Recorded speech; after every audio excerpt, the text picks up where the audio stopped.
Hmm. And then again, we seem to be going on this trend of bad to good, bad to good, bad to good. But this one's Hmm. probably the most disappointing one of the season. Because it just, if you want to go back to I've probably mentioned it in previous podcasts about my love for the Phoenix Wright games, and when I found out I got an anime, I was really excited, Hmm. and unfortunately, they have fucked it up.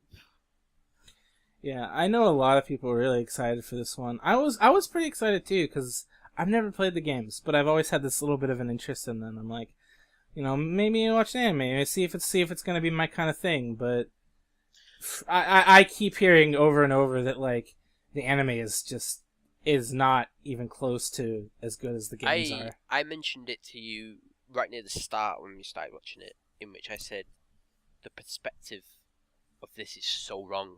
It is. When you're playing the games, you're playing as Phoenix Wright. You're making the decisions. You're pulling the straw out of, you're pulling it out your ass. You're using your own knowledge to figure out something that's, highly unlikely anyone else would figure out, and that's why it works so well because you're making the decisions. But when you're Hmm. watching him make the decisions and the way he acts, he just comes across as like the worst lawyer ever. He really does. Like Like he comes across as like the most dumbest person on the planet. But if it, it, it baffled me how obvious like or how short sighted it seemed like he was like about certain things. Like I won't get into too much spoilers, but that one episode with like where like one of the big things was like a receipt to a lamp, and yeah, I was really annoyed that like they talked about the date this lamp was purchased and like the receipt is there, but they never made like he couldn't prove that the lamp was purchased before a certain point, and it's like it's right there. It's gonna be on the receipt, and you completely forgot about it when you were talking about it earlier, and it made me almost actually mad.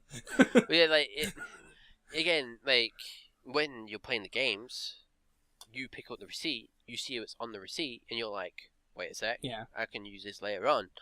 But Mm. the anime just doesn't, you know, it's a shame really because the games deserve so much better love than that. They don't Mm. deserve an anime like this. Is one thing they do get right. One thing they do get right is the music. I think they do the music Mm. quite well. The music's, it's a little bit different from the games, but it's very, very good. But it's a shame because if you're gonna watch this, just go. Never mind. Go emulate the games. Go get a DS emulator. Go play them. Yep. Yep. It hasn't soured me from the games. I do still want to play the games for sure. But and I'll probably will eventually finish the anime because I'm still only on like episode 8 or whatever. Um, but it is what it is. Yeah, it's just wrong It did perspective. make me really really want an anime that does go from the perspective of like a courthouse. I think that would be really interesting. Just maybe not a Phoenix Wright anime. But yeah, because again, because of the nature of the games and the way you have to be in the games, putting that in a courtroom and in an anime where you're, kind of the viewer watching him do it just comes across as if he's like the biggest idiot on the planet. And Mm-hmm. it's such a shame because the games just I keep going on about games, but the games literally have it where you make the decisions, you find the evidence, you put two and two together. He just goes daising about, acting stupid, and then all of a sudden pulls it out at the end. Mm-hmm. It's Well, unfortunate. yeah. As you were saying, we keep going from bad to good, bad to good. Now we're going from bad to probably worse. Has anyone got a big order of some food anywhere? Right. Ignore my pun. Talking about Big Order, it's made by the same person that made one of the most famous ever in Future Diary. You can tell. You can tell. There's a lot of even if the story has some differences, there's still some similarities in the story, as well as like character design and the feel of it. Like this definitely wore that creator's like influence on its sleeve. Have Um, Cillian, have you watched any of this? I have not. Have you watched? You've watched Future Diary, haven't you? Yeah, I have. When we first started watching this, we watched the first and second episode. I remember there was a conversation that me and Misty had where he was saying, I actually prefer the main female character in this than to Yeah. I was like, Yeah. with her as the main, one of the main, we've got potential here of something incredible, but like, we're not freaking out about it. We're thinking, it's got the potential to overtake future. Because I do think that and that anime is a little bit overrated. It's great, but I think it's a little bit overrated. And I was thinking, oh, this could finally be, and then it just goes from the potential to basically nothing in the space of a couple of episodes. Yeah. I only watched 3.5. Then they throw in this stupid, ridiculous thing about, like, I don't even care if this is a tiny spoiler. It's spoiled for episode 4, so whatever. And I don't even think it's that important. But goddamn, like, this character who becomes instantly, like, big-bellied pregnant when you touch this ribbon in her hair. And I'm like, what is this bullshit? What is this what kind of shit is this anime throwing at you? And I just couldn't take it anymore. I do still think, Gasai 2.0, whatever the hell her name was, I still think she was... Rin, okay, yeah. Still think she was a cool character. Maybe not necessarily better than but still a cool character. Definitely the best one. She is probably the only saving grade. This is probably, I think it's rated about 5.8 on Marvel, isn't it? Yeah. I think that she's the only reason that is above 5. Yeah, and I don't know, the character's power, like, it's so weird. Like, it's such an overpowered ability where he has full control over these people in, like, this domain area around him. Yet, like, it doesn't really feel like he actually does, because he takes control of all these other people who are supposedly, like, manipulating him, and it's like, it's this weird dynamic of, like, he takes control of them, but they all kind of stand there, like, waiting for it to happen. Yeah, and I don't really get what was happening and what the thing was going for and the tone, and it was a mess. It was just bad. Like, it has a great opening. It's probably, like, one of, if not my favorite opening of the season. But damn, man, it's just so... Ugh. Shame. Good character. They have a good female main character, but apart from that, there's literally nothing good to say about her. I know Hunter was really excited for it too, which is kind of a shame, but it is what it is. Yep. Alright, well, on to something that I think we have much better things to say about. Tanaka-kun. Alright, you did not watch this one, Ryan? No, I should have, though. Okay. Should have watched it over Endride. Yeah, me and Cillian did, though. You did finish it, right? Yep. Alright. So, I thought this was great. I did not actually start watching this one in the beginning. I came in, like, when it was, like, halfway done. But, man, I'm glad I picked it up, because this was surprisingly good. First off, it's almost arguably, like, sort of like a Moe Boys anime in a way. Like, there's not all boy characters, but it has that sort of feel of, like the whole Moe thing, kind of, sort of. Not over the top, but has a little bit of that feel, without, like, being just a bunch of cute girls. And the main character being, like, just how lazy and listless he is just hilarious. Yeah, it's quite surprising how they managed to take this premise of a guy being able to sleep anywhere, basically, and somehow make it interesting. Yeah.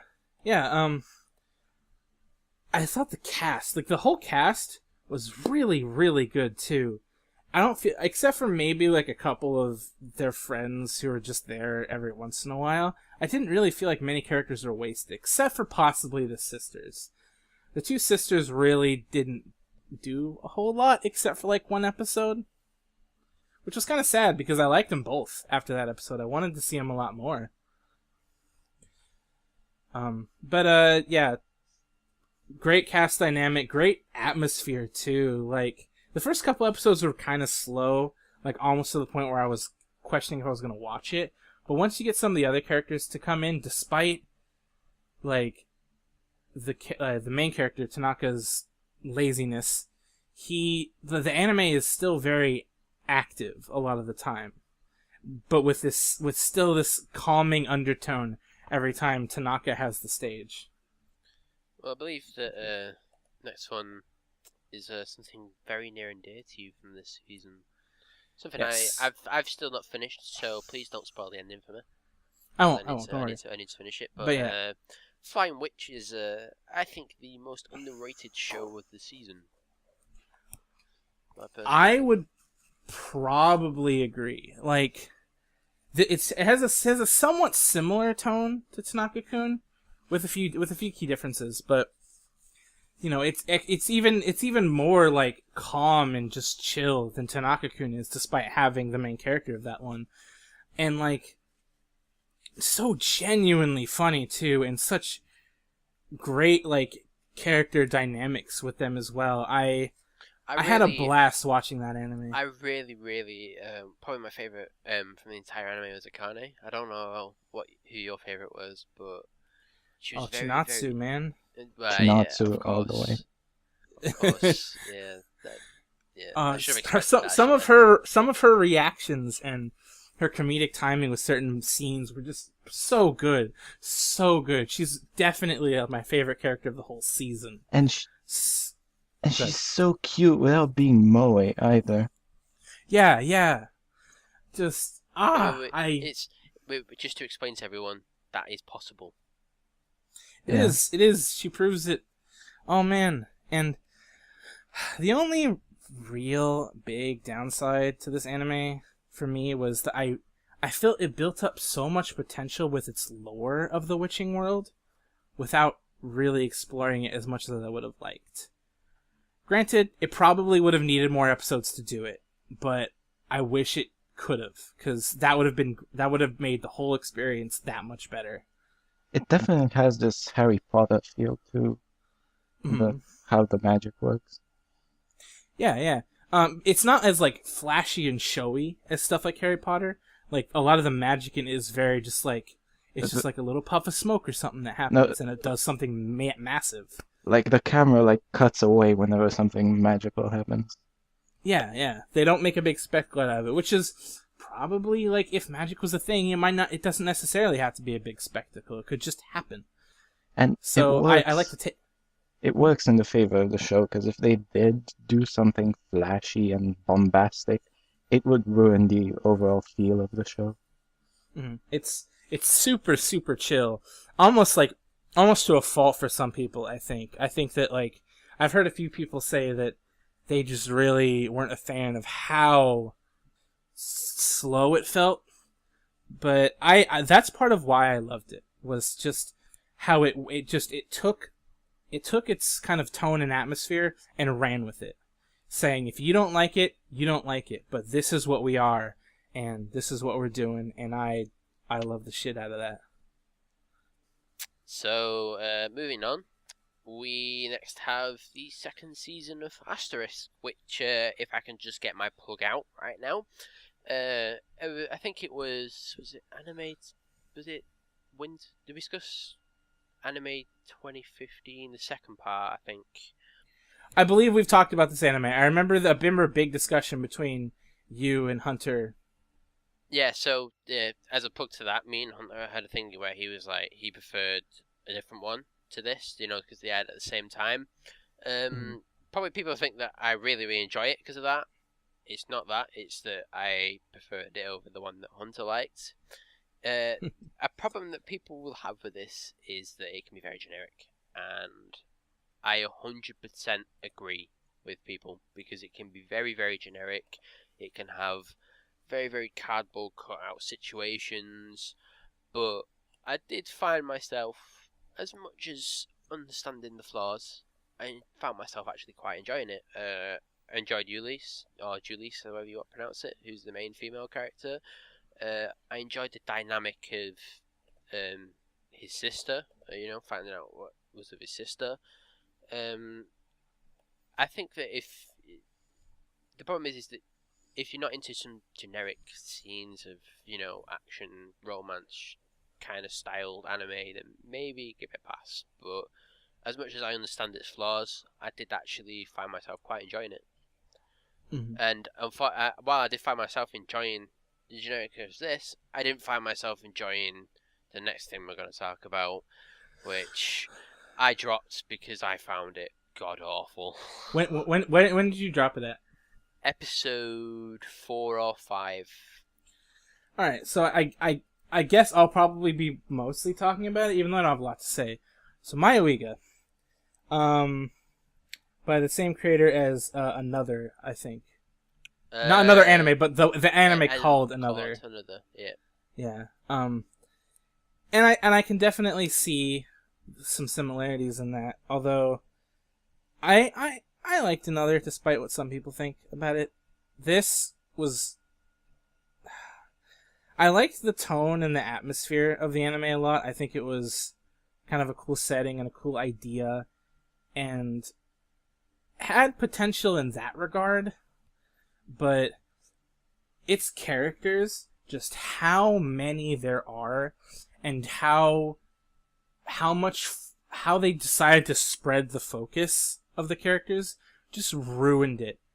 Plus, they're all so fucking stupid. Holy hell. Mystery elements and mystery anime work very, very well when you have characters that are very aware of their surroundings and kind of. One of my favorite mysteries is Umineko. The kind of sister story to Higurashi. Mm-hmm. And the reason why I like it so much is because the main character kind of, starts off a little bit unaware of his surroundings, but quickly adapts, quickly looks around, quickly sees what's going on around him, and slowly builds up and, knows exactly what he needs to do eventually. Whereas, from what I was watching, I was thinking, these characters are so fucking stupid that you are probably 6-year-olds, probably smarter. Mm-hmm. The blame game they played for so long, just it felt like no one was. People were pointing the fingers at. Did that go on for? Like... It went on for a fucking ever. That it was basically majority of the anime, and a lot of the time, the people that they were like accusing, it didn't feel like it was very logical. Like they kept pointing fingers at this character and that character, and I've said this many times talking to you guys casually, but the fact that not once did any of them go, "Hey, there's this girl over here screaming like, execute, murder, kill, blah blah blah all the time. Maybe we should be a little suspicious of her." Like that didn't happen once, and that blew my mind that the characters were just so stupid. Despite like the premise and it obviously sounding like some sort of cult bullshit, so obviously they're not in their right mind anyway. It just the character like motivation and decision making kind of ruined the whole thing and made it really hard to enjoy. My only joy from it came from the atmosphere of the anime, how it like had this sort of creepy tone to it that was almost like this Silent Hill sort of thing going on. And the finale, the conclusion as well, was not any better. It was all just, and lots of plot holes too. That like I don't even like watch for plot holes that much in anime, and even care to a certain extent. But man, they were all over the place in the ending of this one, and I was just like, it's hard for me to even take anything that's going on seriously anymore. It's a shame. I was actually quite excited to see what it was about, but unfortunately, not that good. What's the next one we're going to talk about? I didn't watch the next one. You did not watch the next one. Me and Cillian did, though. Do you want to intro this one? Yeah, Netoge no Yome. I started watching this. I actually asked Misty to give me like some average anime from the season, and he gave me this one. And honestly, it's pretty average. That's just it. It's Not just much. it's average. Nothing else. It's just average. There's not much to say about it. Honestly, it does do the thing that it sets out to do kind of well. And some of the characters, excluding the main female lead, are like cool, but it doesn't excel in anything, and overall, I just had this mellow vibe from it. Mhm. I found myself like, and I think that maybe my like opinion might be the opposite of some people, which is funny enough. But my favorite part was a lot of the moments where the characters were actually interacting with each other in the real world instead of the game. Whenever they were playing the game and serious stuff was happening there, I found myself not caring because it felt even less unique and special than the relatively ununique slice of life elements of the game.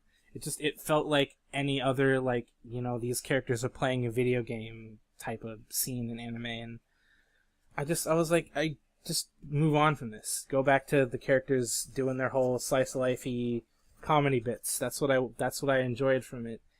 And I don't know.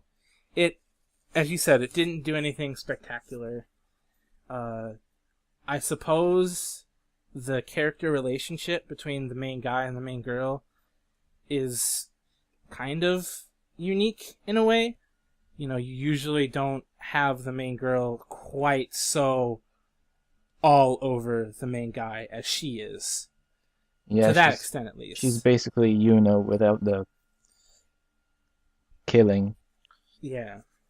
Although it does seem like she would almost be willing to at certain times. But yeah, she has very, like, yandere tendencies, but, like, to a more real-world extent. And So it's not sometimes, so it's not like I'm gonna kill your mum because in case if she doesn't like me type of thing. Cough, Yeah. Oh, good. and sometimes the relationship is exploited for some relatively funny jokes. Yeah. The next one is, I think, just me. Oh, did you watch? I Stray watched Dogs? I watched an episode of Bungo Stray Dogs. Yeah, Stray Dogs. I wasn't actually originally gonna watch it. I wasn't really much paying attention until actually a friend of mine talked about how good the actual manga was, and talked about especially a character called Dazai or Daizai, depending on how you want to pronounce it. How good of a character he was, and obviously I hadn't heard of it before, but I thought, you know what, I'll check it out, and yeah, my friend was 100% right, completely 100% right. Very, very, it's a mystery, of course, got mystery elements in there. It's very, very good. Daizai is probably one that you were talking about who your favorite character was of the season. He's probably mine.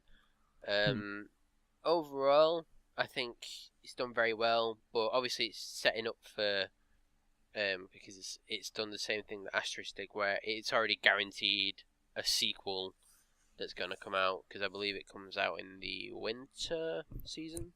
So, it's kind of like already guaranteed. Don't worry, there's 12 more episodes of this at the very least. Mm-hmm. Definitely should. All right. I if I remember correctly, I'm the only one here that watched Kisniver. Believe Yep. so. We're getting into the juggernauts of the season, by the way. The final four juggernauts. We are, and unfortunately, I wish I had more to say about this one. But honestly, like, I liked it. I enjoyed it. But Did it trigger you? oh shit. Maybe, kind of. I mean, I imagine it would for some, because I think a big flaw with this anime is that, like, it classifies itself as drama sci-fi. That's all it has for it. But the thing is, the real meat of the drama doesn't really happen until, like, I think, like, the third or fourth to last episode, and it just happens all at once. It's like it's mostly minor drama with peaks here and there, and then a freight train of the heavy stuff that kind of just, it's a little jarring, and not in a good way, like some drama can be. It was very just like, oh, this is what's happening now. Wasn't really prepared for this suddenly. Despite that, it's still, it was still well done. Just a little, not enough build up to it. It is a bit teen angsty at times, so if that kind of thing bothers you, I would probably not waste your time on it. But the premise is still very interesting, where you've got all these characters who are linked to each other through their physical pain, and the development of why this system exists and why they're being tested with it and all this stuff, they actually developed that well enough. Like, there's reason for it to go on, and it's kind of interesting and cool to hear that develop. But I would say it was only slightly above average. Like, I had fun times watching it, but for me personally, there was a lot of the characters I just didn't really care about, and a lot of their problems and things that I just was like, boo-hoo, so sad, sort of stuff. Boo-hoo. Well, all right. I think we're on to the final 3 now, and we're on to what I think is probably the best of the season. Don't know what it's you my think. favorite of the season as well. Definitely. That's ReZero. Yeah, ReZero, other name stuff that I don't think I've ever heard anyone ever say. I don't think I've ever heard anyone even seen anyone type the whole name. They always just say ReZero. But this surprised me. I was worried for this. I was worried that when I first when we get the list and we go, I'm going to watch that this season, I'm going to watch that season. I remember I got the list and I saw this and I was actually genuinely worried. But they dispelled that in the first couple of episodes instantaneously. Yeah, we'll try to keep it relatively spoiler-free, although I think it would be impossible to talk about this without at least saying kind of the gimmick of it. But for lack of a better word, the gimmick of it, which is established right away, so I don't feel too bad. It'd be like talking about Gakugarashi and not talking about a certain thing. Yeah, it starts off, what I was worried too, because it starts off as this, like, another, like, trapped in a fantasy world kind of thing, and I was like, oh man, it's another one of these, It's like, man, at least this can't be as bad as SAO. Sorry to the people that like that. I can't resist it. That's kind of how I felt. I was like, it's just another one of these, and I'm just like, whatever. But I continued watching, and when it started to reveal its twist of the main character being able to, like, reset after he dies, like, over and over, that was very interesting, and I really, really love what the show does with that.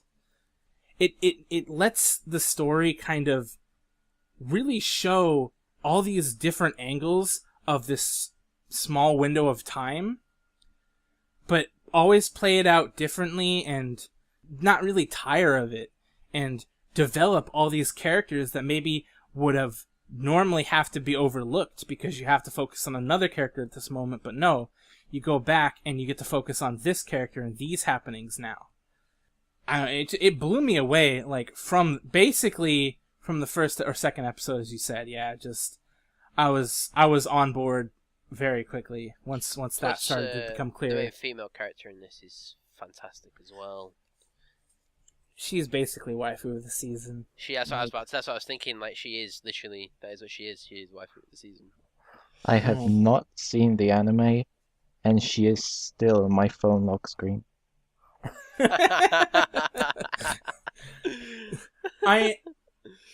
I mean, obviously this isn't over. It's 25 episodes. I think 13 episodes are out as of us recording this, although I think me and Ryan, we both only seen 12 of them. Yep.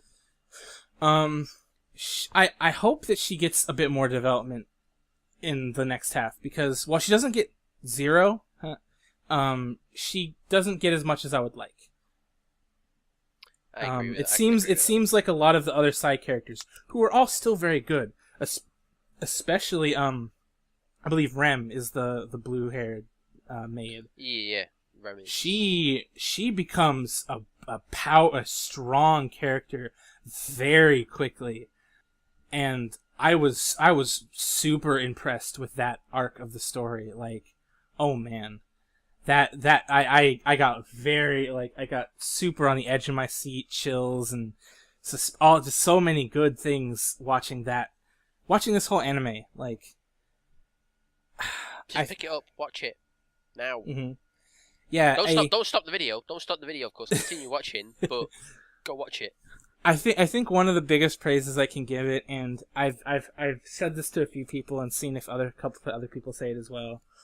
It shows that anime can be taken seriously as not just a form of entertainment, but as an art form. Yeah. Like, with not just with animation and like music separately, but how those things can blend along with like storytelling and all this stuff. It's the subtleties and how they utilize like the ending songs like to empower certain moments, and you barely ever see the ending video of this anime because they're like, oh shit, we need this like minute and a half to fill all this extra time. They really care about making this anime and like showcasing its story right, to the point where they'll sacrifice certain aspects like showing the ending or like the song or the opening, so that they know that they can get everything they want to out in one package, and I have a lot of respect for it for that. 100% agreed, mate. Yep. So we have another powerhouse of the season. Something that you've not watched, Misty, have you? And I have not. I have not gotten around to. I should check it out. So it's mostly gonna be Cillian, but that's Boku no Hero Academia, which I've heard high praises for all the time. Boku no Hero Academia. Now, I'm not big on shonen anime. I don't like most of the tropes. I don't like the whole nakama thing. I don't like the rivals. I don't like a lot of shonen tropes. And the whole sort of battle shonen genre, if you can even call it that, is really off-putting for me. But Boku no Hero Academia just does something. I don't even know what, to be honest, but it does something different, and I really like it. Is it similar to like One Punch Man in like its feel? The feel is definitely like One Punch Man, both being inspired by American comics, and here the inspiration is like you feel it with every episode, and even in the art style, it looks like one animated comic book. Well, it got I think it was just over a week ago, 2 weeks ago from when we're recording this, but it got a confirmed second season. So Yeah, and I'm it's so obviously doing really, really excited. well. I'll have to, before the second season comes out, I'm gonna have to. Cause, to be fair, everyone that I've heard talk about this or talked this about, they have sung high praises for this. So, especially as you were saying, like that type of anime isn't really what you're into, and you still really enjoyed it. I need to put my ideas up and actually go watch it at some point. Yeah, I'm honestly surprised at myself for how much I liked this anime. Uh, but I think the main reason is All Might. All Might is such a good character, and there's not even like words that I can use to describe why he's so good, because part of the reason is sort of a spoiler for something that happens during the end of the first episode. Still a pretty big spoiler though. Um, but yeah, All Might and the chemistry between All Might and the main character just give this anime that extra thing that it needs to detach itself from other shonen anime. The I one mean, thing I didn't like about it though was the rival character. He's a piece of shit. what you have to say about it does make me consider watching it. It really was never on my radar, but hearing you talk about it the way you did, like, makes me go, okay, maybe I'll go back and watch this at some point. Maybe a little before the second season comes out. I think the one